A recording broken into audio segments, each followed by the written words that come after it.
咪住，新年仲有幾日，劉德華入翻去先。我哋有請李思捷。哼，周秀娜，你今次仲唔死？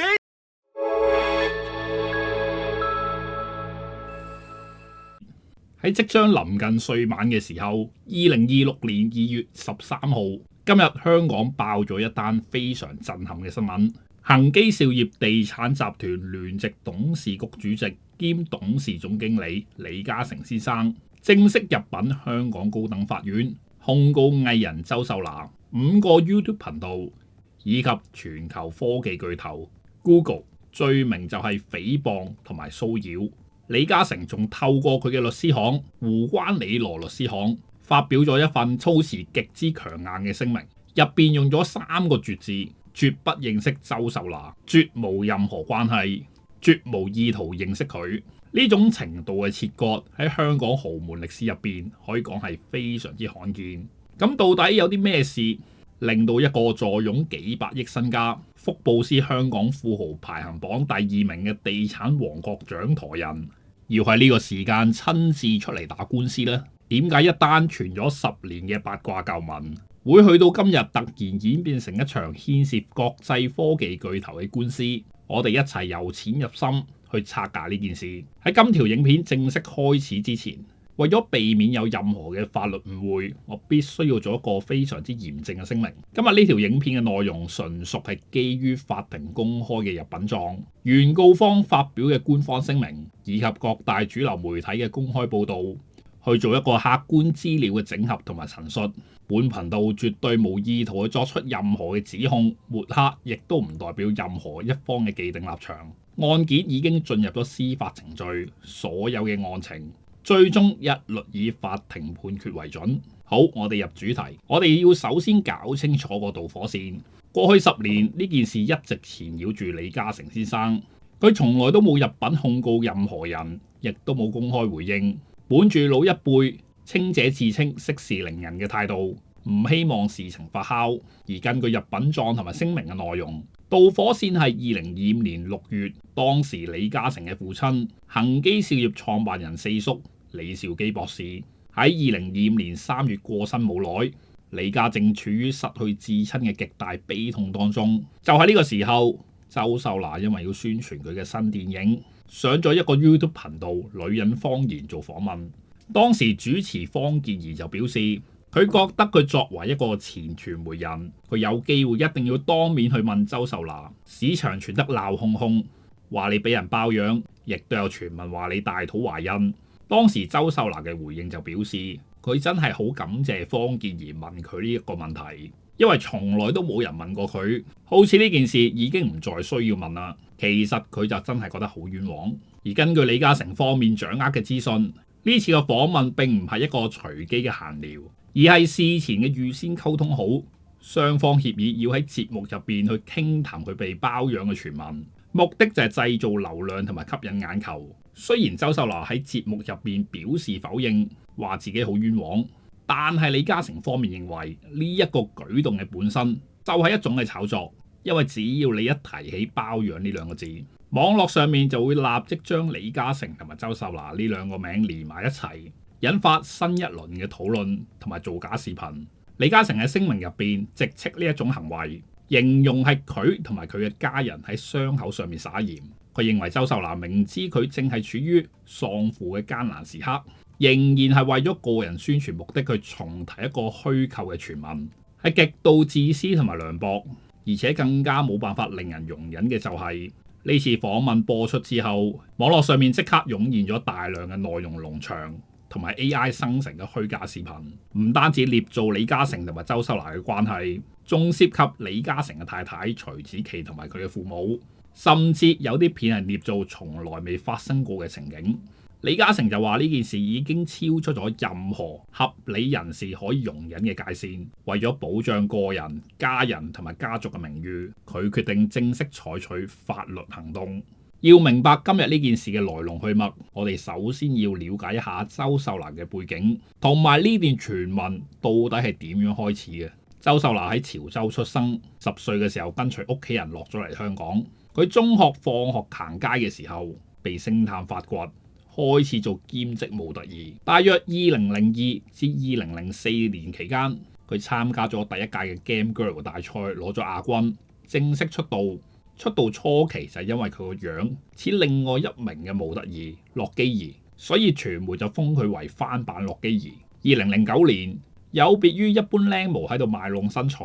周秀娜嘅首本寫真以破格嘅方式，利用一啲日常嘅動作去營造極強嘅遐想，例如係滴牙膏、食雪糕呢一種唔經意嘅誘惑，成功就令到一眾嘅男士們瘋狂。動作啊，迷人嘅動作啊，令到人哋開心啦，同埋扮刷牙啦，係啦，即係扮佢坐姿啊，動作行啊企嘅樣咯。喺當時一眾即係識得影靚相嘅女仔當中，周秀娜能夠突圍而出，俾傳媒封為靚模始祖。及後佢引起嘅騷動係太大，更加導致貿發局係要推出禁制令，禁止靚模喺書展入邊搞簽名會。佢就喺書展門口租咗一架宣傳車，直接喺會展附近巡遊。而傳媒又因為禁令而日夜報導，結果佢唔需要入書展，每日嘅曝光率仲高過入去嘅人。感情方面，佢唯一公開承認過嘅男友就係髮型師陳偉成，兩個人拍咗拖6年，2013年分手之後，佢就冇再公開同埋承認過任何嘅戀情。重點就嚟啦，根據李嘉誠嘅入稟狀，謠言嘅源頭係可以追溯去到2016年，當時周秀娜正喺度宣傳佢一套主演嘅電影，而傳媒就開始報導佢忽然富貴，話佢買咗半山豪宅，開咗內衣店，背後有個金主。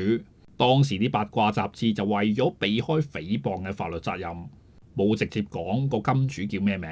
而係提及咗一啲嘅線索，話個金主係一個已婚嘅超級富二代，家族涉足地產同埋投資，喺香港嘅頂級富豪圈入邊，同時符合超級地產家族接班人、年輕富二代同埋已婚嘅幾個標籤嘅人，其實就寥寥可數。呢一啲嘅特徵係極具引導性，令到大眾同埋網民好容易就會對號入座，將矛頭就指向咗李嘉誠。更加關鍵嘅就係之後個社會就進入咗網絡時代，啲專門作新聞嘅網頁，例如 Content Farm， 造謠嘅唯一動力就係賺點擊率同埋廣告費。李嘉誠嘅太太徐子淇係香港家傳戶曉嘅千億新抱，知名度係極高。對於八卦頻道嚟講，知名性感靚模加頂級已婚富豪加知名豪門正室，呢個組合係一個充滿戲劇張力嘅完美劇本。造謠者係可以好容易就捏造出豪門婚外情、秘密生子等等嘅虛假情節，而點擊率喺啲人嘅好奇心底下，亦都會爆炸地飆升。所以李嘉誠就咁樣被鎖定咗，成為咗呢一條造謠產業鏈入邊最賺錢嘅關鍵字。咁另外一個問題就係點解當年會咁多人相信呢？我哋嘅客觀咁樣將雙方當時嘅時間線重疊埋一齊睇，就會發現有幾個因素加埋一齊係會令到外界產生錯覺，覺得佢哋係有啲嘢。首先講女方，周秀娜入行以嚟感情生活一向都好低調，唯一公開承認過嘅男朋友，兩個人喺2013年宣布分手之後，周秀娜一直表示自己感情空白。但係客觀事實就係，周秀娜嘅生活水平的確係有明顯嘅變化。有傳媒報道佢由原本住嘅地方搬咗去中半山堅尼地道嘅豪宅區，傳出佢有能力買樓送俾屋企人。喺社交媒體分享嘅生活照，亦都見到有大屋、開揚嘅海景、大露台，環境係相當優越。而官方解釋就係，周秀娜轉型拍戲，例如電影29+1，大獲好評，片約不斷，之後更加兩度入圍金像獎影后，身價同靚模時代已經完全唔同。再加上佢之前創立過內衣品牌，亦都有做其他嘅投資。不過呢，佢創造呢個內衣品牌的確係起得快，散得快。2014至2015年高調開張喺銅鑼灣、尖沙咀嘅旺區開實體鋪，但係去到2017至到2018年就陸續關門。對於一個明星品牌嚟講，維持唔夠5年嘅時間，的確係比較短命。而坊間亦都有人質疑，未計及初期嘅投資成本，單靠幾年嘅內衣生意，加上拍戲嘅收入，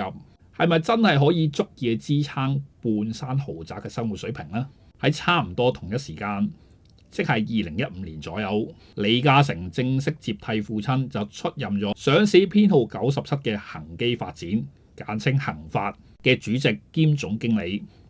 逐漸成為接班人。同年10月，太太徐子淇為佢生下咗第4個仔女。嗰幾年，兩夫妻經常出席一啲慈善活動，係社交圈嘅模範夫妻。但係正正因為妻子已經育有多名仔女，家族又極為有錢，部分嘅人就會聯想起外遇嘅可能性。再加上周秀娜分手之後，感情生活一向都好低調，冇公開承認過任何嘅新戀情。對於一位相貌同埋身材姣好嘅女性嚟講，呢種嘅空白反而就俾咗造謠者更加多嘅空間去填充。加上資訊唔流通，